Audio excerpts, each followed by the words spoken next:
नमस्कार साथियों, भगवान धन्वंतरि का स्मरण करते हुए मैं आज एक स्वास्थ्य पे एक वीडियो बना रहा हूँ।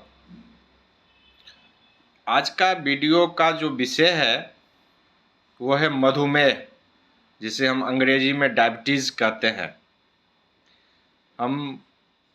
आप जानते होंगे जो आज भारत में मधुमेह यानी शुगर की पेशेंट बहुत तेज़ी गति से बढ़ रही है और ये दिन ब दिन बढ़ती जा रही है। तो कई मित्रों ने, कई दोस्तों ने हमें इस पर एक अवेयरनेस के लिए, जानकारी के लिए कई अनुरोध किए जो आप इस पर एक वीडियो बनाए जिससे जनता को थोड़ी जानकारी मिले और इसमें हमारा जो भी सहयोग हो सके, तो मैं एक आज वीडियो बना रहा हूँ। जहाँ तक सवाल है मधुमेह, डायबिटीज, जो आप लोग जानते होंगे, ये आज से नहीं है, भारत में काफ़ी प्राचीन काल से ये बीमारी का वर्णन उद्धृत है और इसके बारे में जानकारी है। ये चरक संहिता में भी इसके बारे में विस्तृत रूप से बताया गया है और ये सुश्रुत संहिता है, इसके बारे में भी डायबिटीज़ के बारे में या मधुमेह के बारे में जानकारी दी गई है। जैसा विदित है, आप लोग जानते होंगे, हमारे शरीर में जो मधुमेह बढ़ता है, शुगर की मात्रा बढ़ जाने के कारण, शर्करा की मात्रा बढ़ जाने के कारण एक तरह का जो है ना, ये बीमारी तो नहीं कह सकते हैं, लेकिन ये बीमारियों का हम कह सकते हैं जननी है, जो कई तरह के बीमारी को बढ़ाने में ये सहायक हो जाता है।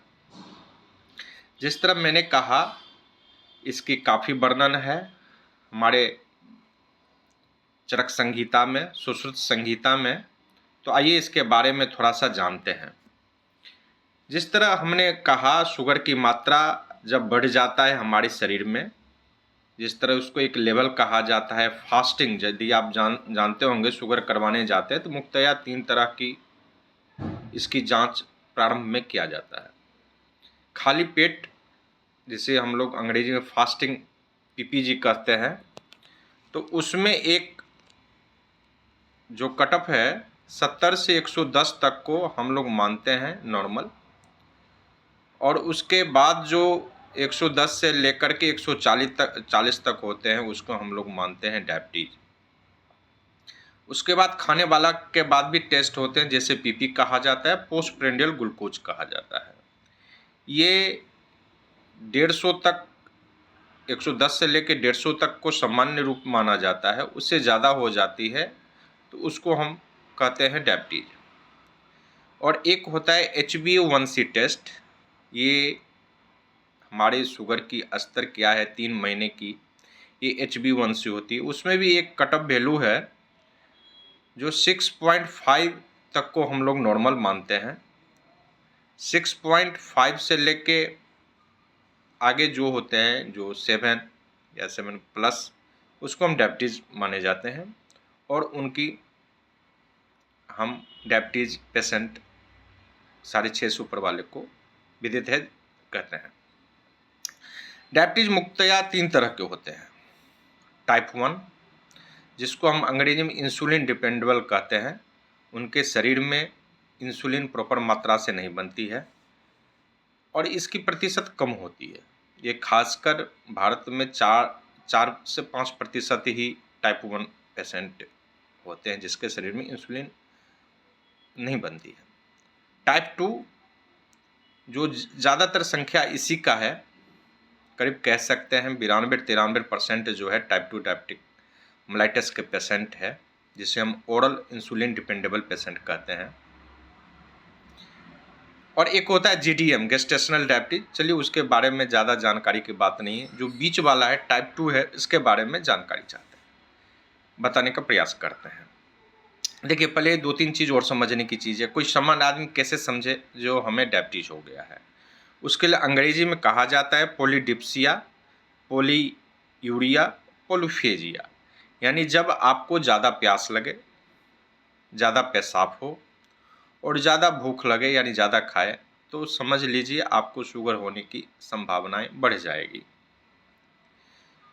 अब ये तो हो गया, अब शुगर बढ़ गई है। मुख्यतः इसमें भी 2 कारण है। ज़्यादातर जो जेनेटिक होते हैं, जो टाइप 1 जिसमें इंसुलिन नहीं बनती, वो जेनेटिक होते हैं ज़्यादातर, यानी उनके माता पिता को, दादा को, दादी को या नाना को, नानी को हुई होगी, तो उनमें भी होने की ये संभावना बढ़ जाती है। जो टाइप 2 है, जिसको ओरल कहते हैं, इसमें क्या है, इंसुलिन तो बनती है, हमारा पैनक्रियाज जो है इंसुलिन तो बनाती है, लेकिन सही इंसुलिन नहीं बनने के कारण हमारे शरीर में ग्लूकोज की मात्रा बढ़ी रहती है, शुगर की मात्रा बढ़ जाती है। ये ज़्यादातर पेशेंट को इस तरह होती है। उसके कई कारण हो सकते हैं। पहला कारण हो सकते हैं निष्क्रियता, मतलब ज़्यादा शारीरिक कार्यविधि नहीं होना, एक्टिविटी नहीं कर पाना। दूसरा सेडेंट्री लाइफ स्टाइल, मतलब आज के दौर में आप जानते होंगे ज़्यादा भोग-तोड़ हो जाता है, समय पे हम भोजन नहीं कर पाते हैं, देर रात को भोजन करते हैं और ज़्यादा वसायुक्त तो हम भोजन करते हैं। और तीसरा जो आजकल बहुत कह सकते हैं काफ़ी गंभीर है, वो है तनाव, टेंशन, मानसिक तनाव। मानसिक तनाव होने से भी हमारे शरीर में जो इंसुलिन है, वो क्वालिटी इंसुलिन नहीं बन पाती। देखिए, इंसुलिन मतलब कुछ ज़्यादा नहीं है, केमिकल सब्सटेंसेज है। इसका काम क्या करना है, हम जो भी खाना खाते हैं, जो भी चीज़ हम भोजन करते हैं, वो कार्बोहाइड्रेट से जो ग्लूकोज बनती है, इसका ट्रांसपोर्ट का काम है। हमारे शरीर के हर भाग से ये ट्रांसपोर्ट, मतलब जो है ना, ग्लूकोज को पकड़ के शरीर में हर कोशिका को देते हैं, जिससे हमें एनर्जी मिलता है, जो हम बोलते हैं, कार्य करते हैं, जिसे एटीपी कहा जाता है। वो हमारे शरीर में इस तरह के इस्तेमाल करने में ट्रांसपोर्ट का काम करता है। अब सामान्य भाषा में समझिए, आपको कहीं जाना है और यदि 100 आदमी आप हम हैं, यदि 2 ही गाड़ी आया, तो कुछ ही आदमी जाएंगे, बाकी हमारे घर पे ही रह लेंगे, जिसके कारण उसी तरह की बात है, यदि 100 ग्लूकोज बना और 20 को ही ट्रांसपोर्ट होगा, ऐसी हमारे शरीर में बढ़ जाती है, जिसके कारण शुगर की लेवल आ जाती है। ये तो मैंने लक्षण बोला, जो क्या क्या हो सकते हैं, शुगर को आप कैसे पहचानेंगे। शुगर यदि हमारे शरीर में क्रमशः लंबे समय तक बढ़े होते हैं, तो 3 तरह की बीमारी हो जाती है, जिसे हम जो मुख्यतः कारण है, उसको 2 पार्ट में micro and macro level diabetic कहा जाता है।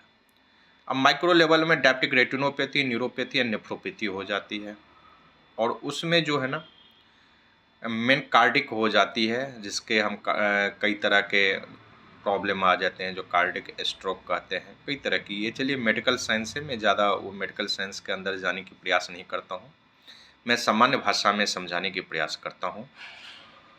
यदि आपको डायबिटीज़ हो गया है, टेस्ट किए हैं, आपने किसी डायबिटोलॉजिस्ट या किसी फिजिशियन से दिखाए हैं, तो पहला काम क्या करना है, आपको खाने पे परहेज़ करना है।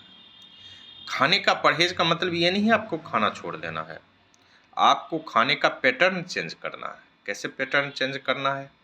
जो शाम संध्या के बाद रात का भोजन आप जितना कम लीजिए, उतना आपके स्वास्थ्य के लिए लाभदायक होगा। आप प्रातःकालीन जितना खाइए, आप प्रयास करिए, जो मॉर्निंग का, जो सुबह का होते हैं, सुबह का नाश्ता या ब्रेकफास्ट करते हैं, वो अच्छे से लीजिए, जिसके कारण आपके शरीर में जो संध्या काल का जो भोजन कम लेने से आपके शरीर की बैलेंस बने रहेगी। दूसरा, आपको योगा करना चाहिए।